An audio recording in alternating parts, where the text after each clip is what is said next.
recadrer sans démotiver est un véritable enjeu managérial. Mais ce n'est pas l'exercice le plus facile.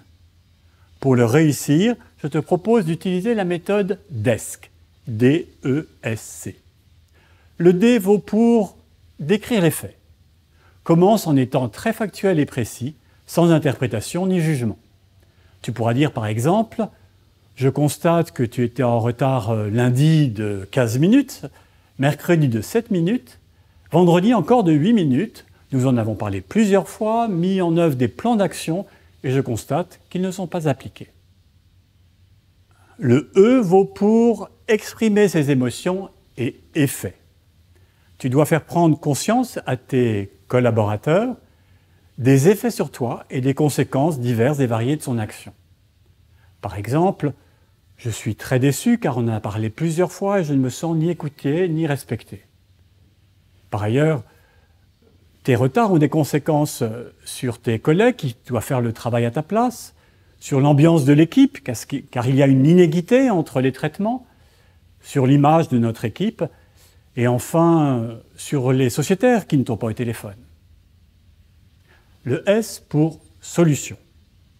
Je te demande désormais de prendre toutes tes dispositions pour ne plus être en retard du tout et pour respecter les règles auxquelles nous nous soumettons tous.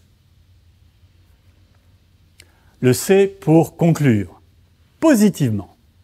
La dernière étape est très importante. Tu dois donner les bénéfices si le collaborateur adhère à la solution et ainsi le remotiver. Si tu es d'accord avec cette solution ou si tu me proposes une solution qui aboutisse au même résultat et que tu t'engages à la mettre en œuvre, je considérerai que cette affaire est derrière nous et nous pourrons à nouveau travailler en confiance de manière productive et efficace. Qu'en dis-tu? Pour réussir ton desk, un dernier conseil. Je te suggère de le rédiger. Cela te permettra de te poser, de laisser la charge émotionnelle de côté et enfin de le réussir, car n'oublie pas que ton collaborateur est sur la défensive et il cherchera toute erreur, tout manquement dans ton message pour se justifier. Enfin, ton non-verbal est important. Il doit être adapté à la situation, ferme et posé.